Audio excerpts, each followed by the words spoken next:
Hello rock stars, Matt Vanderbo here. Hey, early on in my musical career, I met a guy who would single-handedly go on to change the entire path of my musical career, all in a random conversation in an elevator of all places. And this guy would later go on to drop 2 nuggets of beautiful wisdom on me that were so profound and so impactful that they changed everything for me, and then gave me this light bulb moment that was really a game changer. And today I want to impart to you those same 2 nuggets of wisdom that he gave to me, in hopes that they might have the same profound impact on your musical career and your life in general that they did on me. So the guy's name in question is a guy named James Koshin. He is a very well-known person within certain branches of this musical field. So you may have heard of James, you may not have, but he's very accomplished. In fact, a couple years ago, he was part of a team that won a Grammy Award. But back when I first met James, that preceded all of this success that he's received in the past 10 or 12 years. So back when I first met him, he was just a regular old guy. I mean, he's still a regular old guy, and I don't mean old, but he was just a regular dude who was at a music conference trying to learn right alongside everybody else. The only difference between him and me at that point is that he'd been in this business for a few years, whereas this was the very first music conference that I had ever been to. And so I was not only getting my feet wet, but it was like I'd been dumped into the ocean and was drowning. And at that time, I was trying to be a country songwriter, if you can believe that. I wasn't a very good country songwriter, but I thought that I was good enough to make, a couple $1 million. And so I went to this music conference, which was the Taxi Road Rally. And I've done a video on the Taxi Road Rally, which you can check out right here. But back in 2010 or 2011, this was my first exposure to the music business.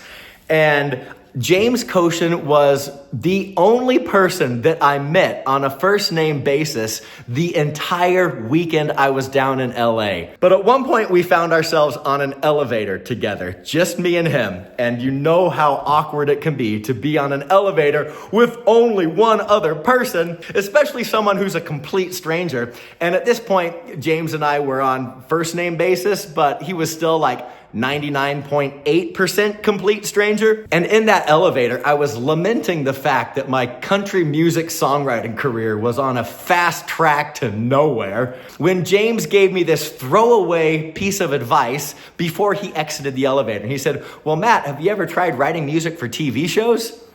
And I was like, I didn't even know it was a thing or that it was a possible career path in the music industry. And so James dropped that on me, and then ding, he got off the elevator, walked away, and I'm just standing in there like, what in the world? You can actually do that? So when I came home from that music conference, just as a result of that one throwaway line in an elevator that he probably said just because he was filling up an awkward silence, it changed the entire focus of my musical career. And I stopped focusing on writing hit country songs and decided to pursue production music, or the production of musical cues, in the sync music business. So James made me aware that there was this entire field of opportunity out here, but I was over here and I couldn't quite figure out how to get in because none of my music was good enough. I didn't know how to write a cue. I didn't know how to do anything. I especially didn't know how to turn on Pro Tools or use any of the software I had. So I had to spend basically a year learning how to use the software, how to mix, how to master, how to run virtual I'm like, how to do everything. And this learning process went on for me for another year. So 2 years goes by and I don't really have anything good to show for it. Imagine putting 2 years worth of work into something and having nothing to show for it. Well, that's where I was. So I went back to the Taxi Road Rally 2 years later and I met James Koshin again. And this time he'd graduated. So he'd gone from just conference attendee to a conference teacher. He was actually teaching classes at this music conference. That's why I said, I gotta hear what this guy says. Not only do I kind of know him, but 2 years previously, he was just sitting next to me as a student in these classrooms, and now he's teaching it? Like, what did this guy learn that I missed out on? So I was like, I gotta get this guy's wisdom. And during the course of this 1 hour class, He dropped 2 amazing nuggets of wisdom on me and the entire room that have stayed with me from that moment forward and have shaped the way I pursue music and the way I look at my own production. And he said something to the effect of, there is always going to be a better songwriter than me. There's always going to be a better keyboard player, a better singer. There's always going to be a better lyricist, a better composer, a better mixer, a better there's going to be a better everything than me at any given point in time. There is only one thing that I can control, and that is my work ethic. Here's the conclusion of James's speech. He said, I will never let anybody outwork me. So let me rephrase.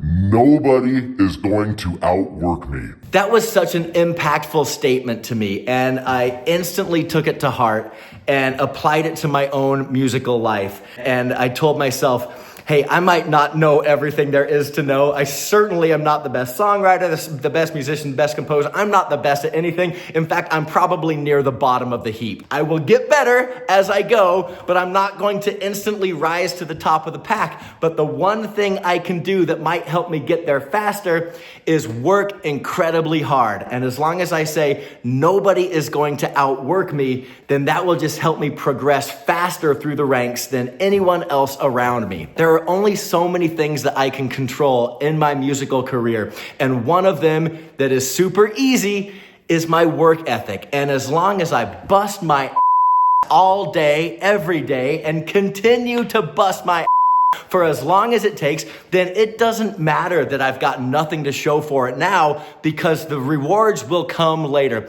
And trust me, the rewards do come if you just put the pedal to the metal and work hard. And I've applied this same lesson to every aspect of my life. So it's not just music. When I started in the amateur bodybuilding world, I spent most of my life in a physique that you would probably call skinny fat. I didn't look exceptionally good. I didn't look horrible, but I didn't look good. And when I decided I was going to actually be on stage at a bodybuilding competition, I told myself the same thing that I said with my musical career. I cannot control who I'm standing next to. I can't control what they look like, or their genetics, or their height, or the fact that they might be on steroids and I'm not. I can't control any of this stuff. The only thing I control is my own dedication and work ethic. So I will never deviate from my meal plan. I won't miss a workout. I won't miss a rep. I won't miss a single minute on the stair machine. And do you know what ended up happening? In my first 3 competitions, I went on to actually win some medals. You could have blown me away with a feather. But really, I was just amazed by what can happen when you put your mind to something and give it 110% every single day. And I knew that if I could apply that mantra to my musical life, then I could apply it to other aspects of life as well. And lo and behold, turns out that those are sage words of wisdom to live by. So the second nugget of wisdom that James dropped on us in this classroom was perhaps even more impactful than the first. And it was him saying this: your best song is always your next song. And that was another mind-blowing thing for me, because I think as musicians and composers and songwriters, every now and then we make a piece of music that for whatever reason just rises above the rest. And it's just like the pinnacle of your achievement. And we can all too often become way too attached to that piece of music just because we think it is the best thing we've ever made. And so we're a little bit more leery of giving it to a music library, or a little bit more leery of signing an exclusive contract instead of a non-exclusive. And you start treating that song or that cue as a precious baby of yours, whereas all the other stuff might be kind of flushable and you just give it out. These couple of pieces that you think are really good, you're just way more possessive of them, and you think you will never achieve that type of sound or that good of a song again, and so you hold on to this one with all your might until the perfect occasion comes along where you can finally let it be pried out of your hands and go into the world. Well, I am here to tell you that James's advice is spot on. Your best song is not that one. Your best song is your next one. So let these things go. Okay, if you did it once, you can do it again, and you can do it better the next time. Writing a good song is not always like catching lightning in a bottle, even though it can feel like that sometimes. It's more like catching fireflies in a bottle. Like you just gotta, they're out there, grab them, put them in the dang bottle. Your best song is always your next one. So stop looking to the past and stop thinking, well, this song is my baby, or I'll never write a song as good as that again, or I wrote this song 10 years ago and it is my prized possession. No, write a new song, move on. Your best song is always your next song. So hopefully these nuggets of wisdom are now having the same impact on you that they had on me and my life as a whole. And if you are interested at all in this guy, James Koshin, he runs a songwriting retreat outside of Green Bay, Wisconsin. And no, James is not paying me anything to pimp out his songwriting retreat. He doesn't even know that I'm making this video. So I'm going to send this to him, and hopefully it makes his day to hear that he had such an impact on my life.